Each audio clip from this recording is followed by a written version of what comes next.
You want this laid off, Connor? I'll keep it on this. All right, here we go. Look in the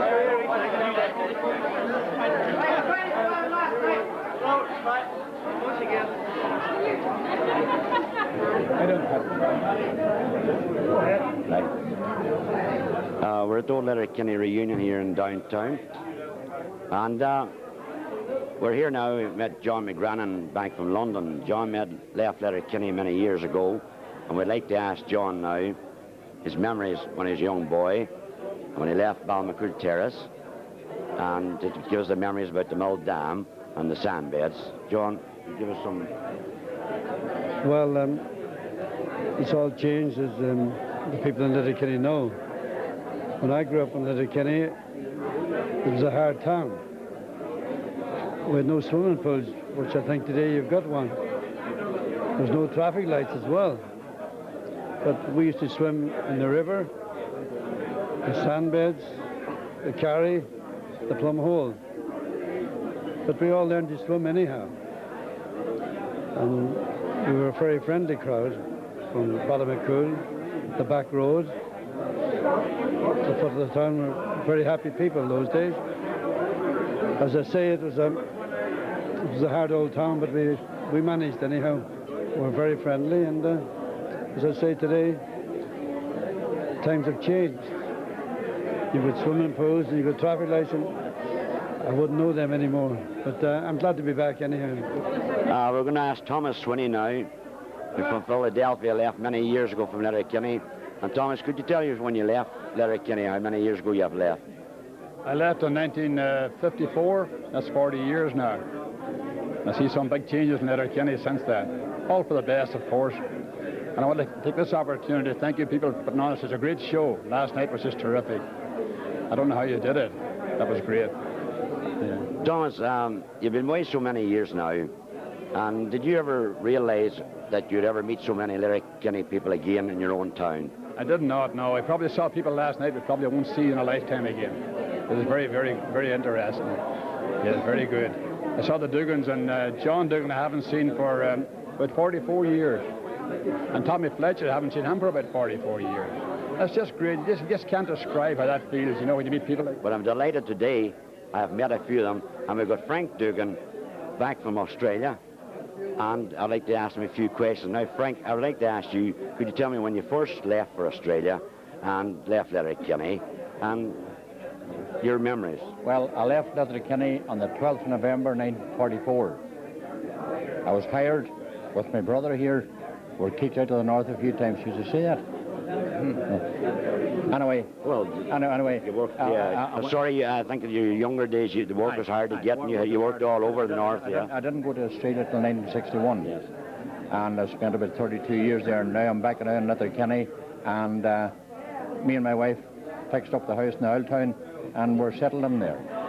Frank, you're married to Julia Duffy, an old town family, and I know Julia well, and I see you there, but it's great to see you back. I watch you there, and you're taking good pride in the tidy town of Letterkenny because you have lovely flowers. Very, very, very much. I love the tidy town, and I hope more people would take pride in it. Well, Frank, it's lovely to see you back in Letterkenny, and I want to see your brother John here, who's still away. Thank you very much. Right.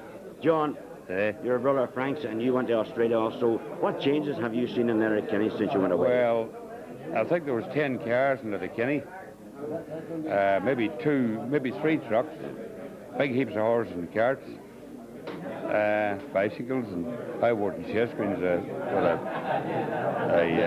carrier bicycle. Yeah, chest screens across the road from downtown. Chest screens, yeah. And then I went to the north, and as Frank said, got pushed around there a little bit, which was I wasn't very happy about it. I carry passport and all this baloney, as you might call it, and being an Irishman, well, you know.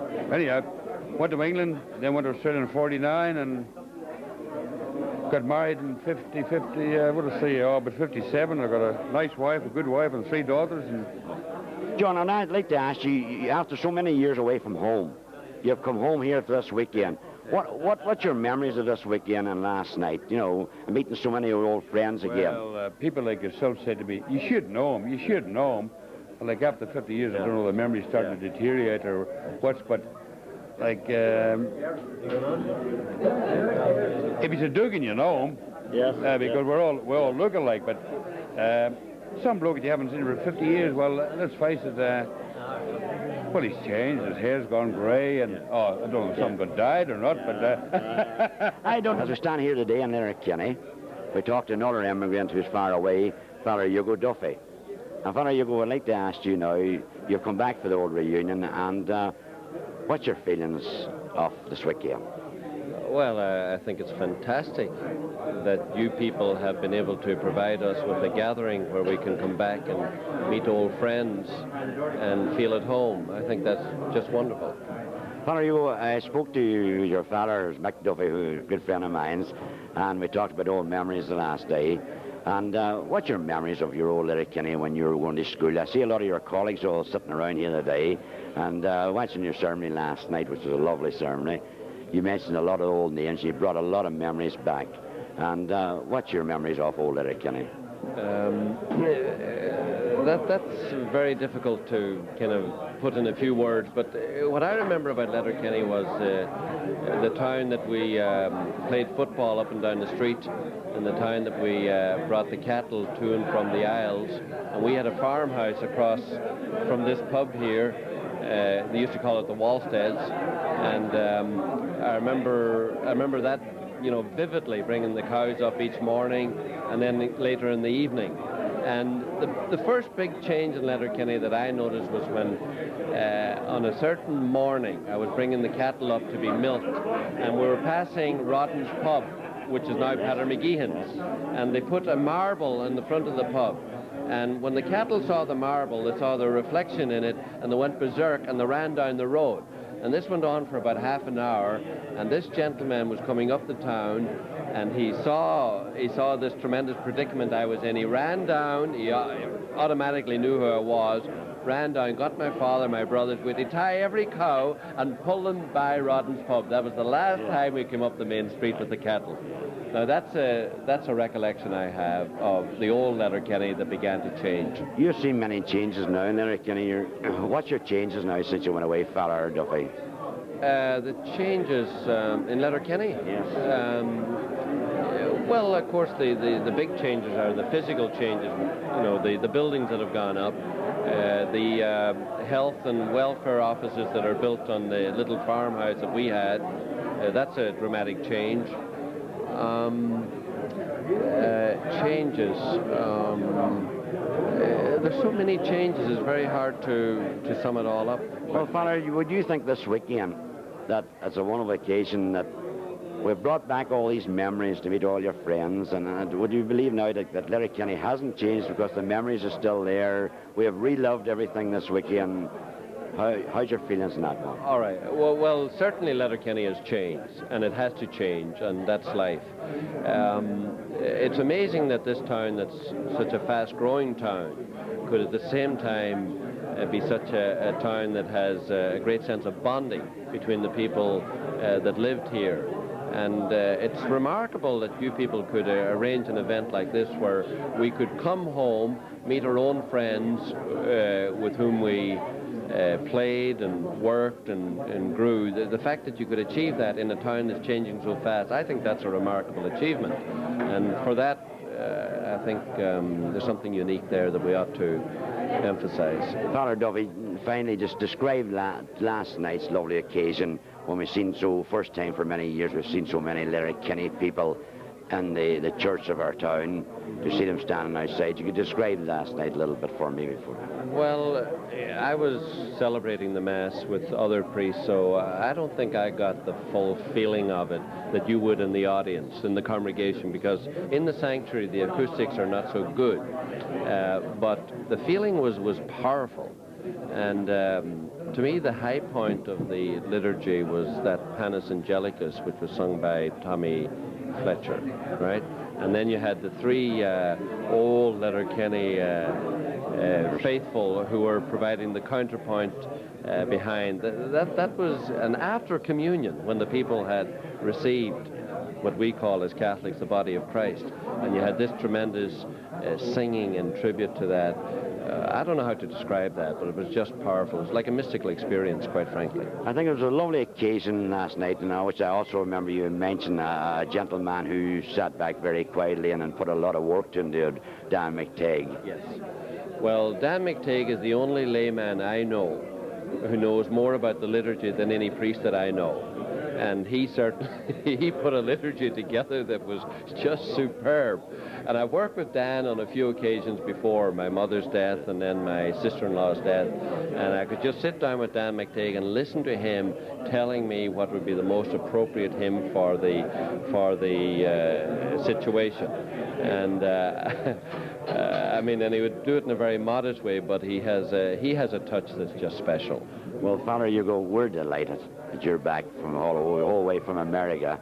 I know it wasn't easy, you had to rush back, but I thank you very much for the memories of this weekend. Thank you very much. Father Yugo Duffy.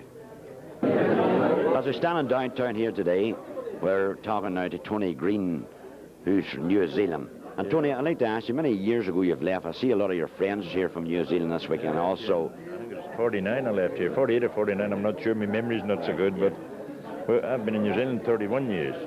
I was in England and Scotland before that. I got married in England, got 4 kids, and that's my first time back in Letterkenny in 31 years, and I can't believe the changes in this town. I know that when you probably arrived in Letterkenny, you saw the changes. I know that a lot of people have a great surprise when they walk in and they say, this is not the old Letterkenny that I left. But going this weekend, what's your feelings on this weekend of meeting so many people from Australia, New Zealand, America? It's unbelievable. It really is unbelievable, and I can't believe the hospitality of the Letterkenny people. That's the greatest I've ever come across. You found it hard after so many years that you finally come home after 31 years and to feel that there's so many people still welcomed you and never forgot you. How's your feelings? How do you describe it? It's fantastic. It's unbelievable. I can assure you that. It's unbelievable. My brother John and I went down the other night down to Kilmacrennan to a little do down there. And then we went to the, what do you call that place further down the road, the Lagoon. The Lagoon. And as John worded it then, he says, it was worth coming back to Ireland just for that. Well, you know, and the reunion as well, it was fantastic. Well, on behalf of the committee, would like to thank you very much for coming so far, and we hope you do have a nice holiday, and the rest of the week will be good. And I'll be back again. Yeah. Thank you. Pleasure. Thank you very much. Yeah.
There's a white heavy fog in this place, isn't there?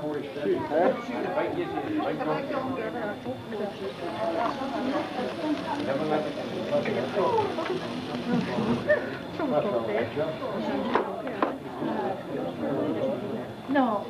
We used to have a plan, but even all go from No.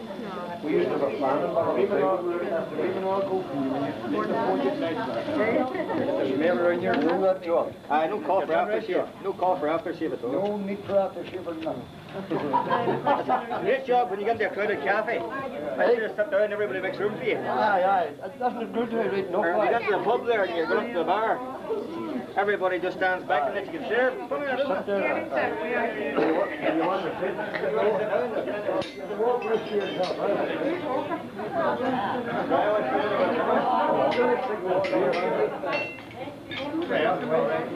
Where did we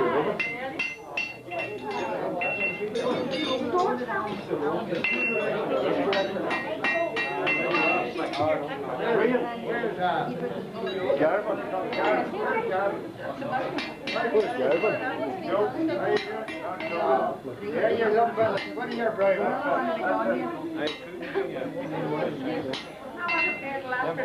Boy, I think with a pub joke.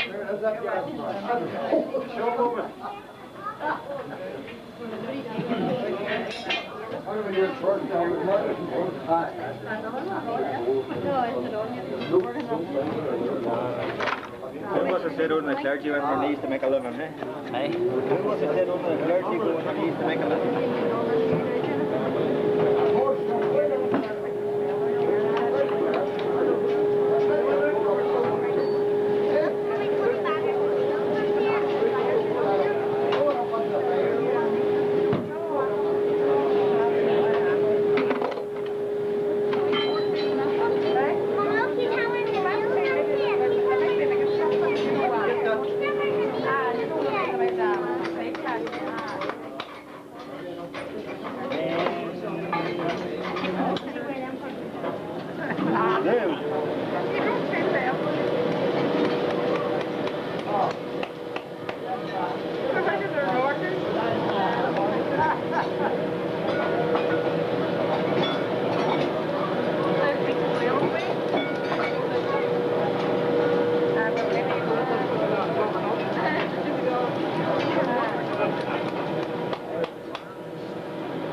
Henry. Yes.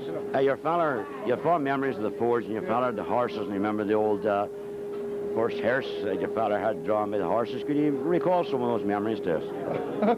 That's a bit of a struggle, but I certainly remember the forge here very well. And it's been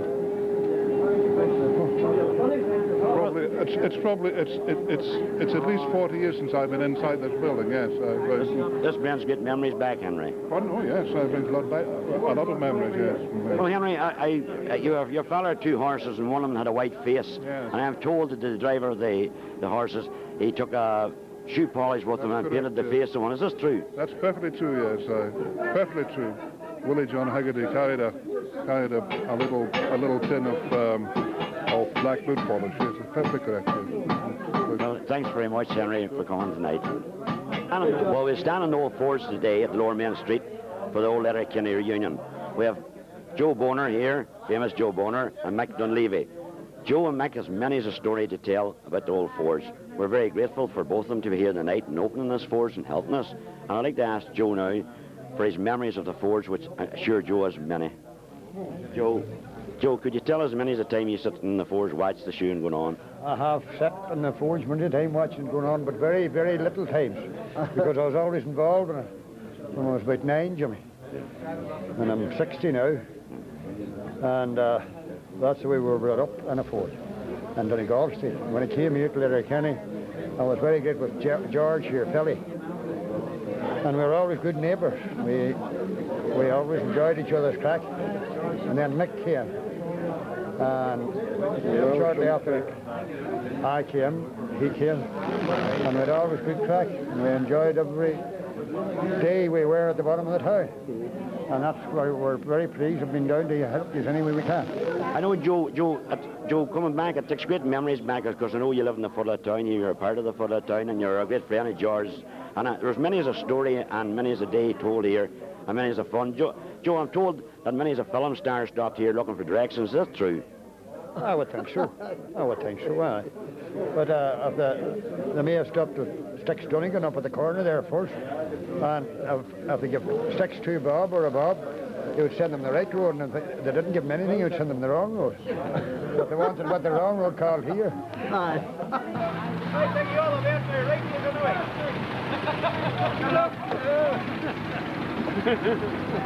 Go back.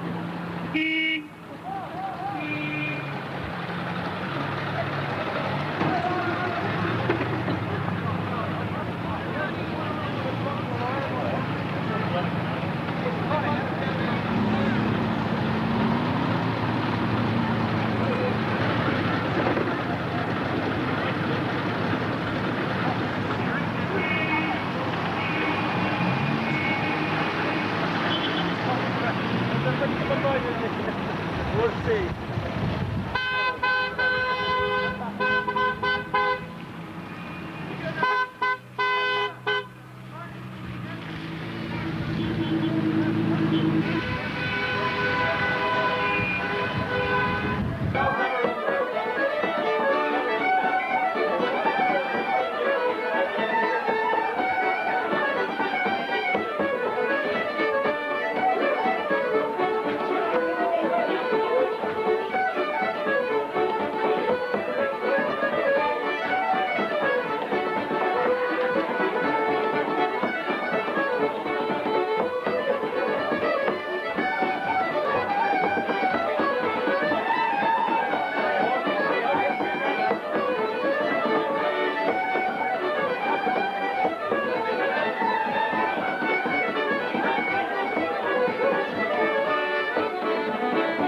Tomorrow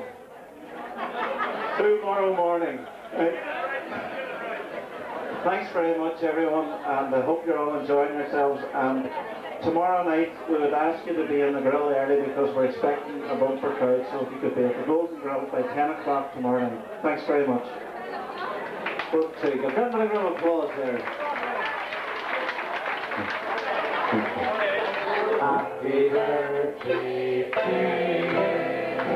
Happy birthday to you.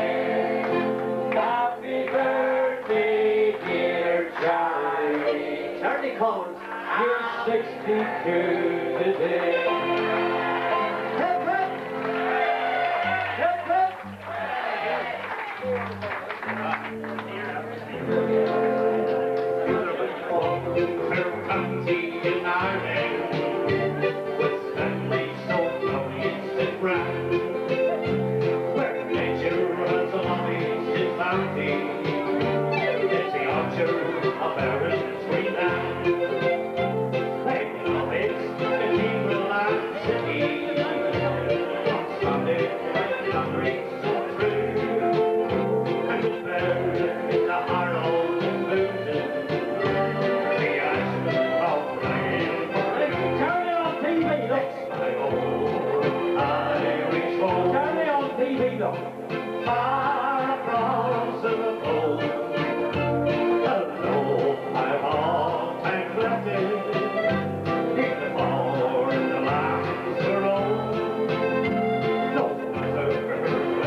And hold by black waters again, where the girls are so gay and so hearty, not better than heaven go round. But where are the wives that can curtain, like the boys from the Bovril? I own an Irish home.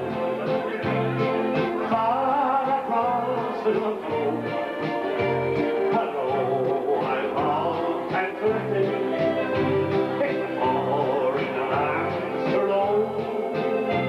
No matter where I wander, through cities near or far, that in the house that's home in Dugan, take the gun, see how we're on. When I let's see, come on. It's like a morning spring, by the beat of Irish laughter, you can hear the angels sing. Oh, they're singing when Irish hearts are happy, all the world seems bright and gay.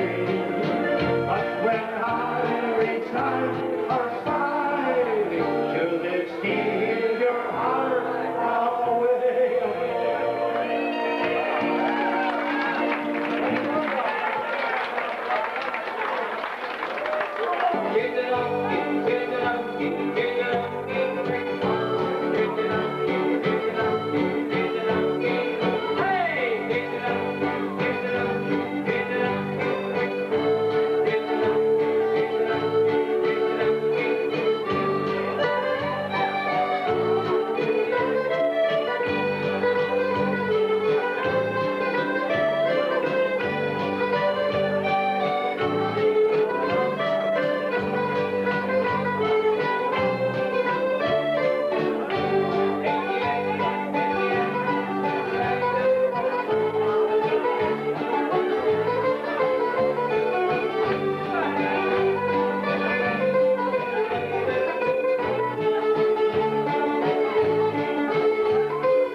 out to York.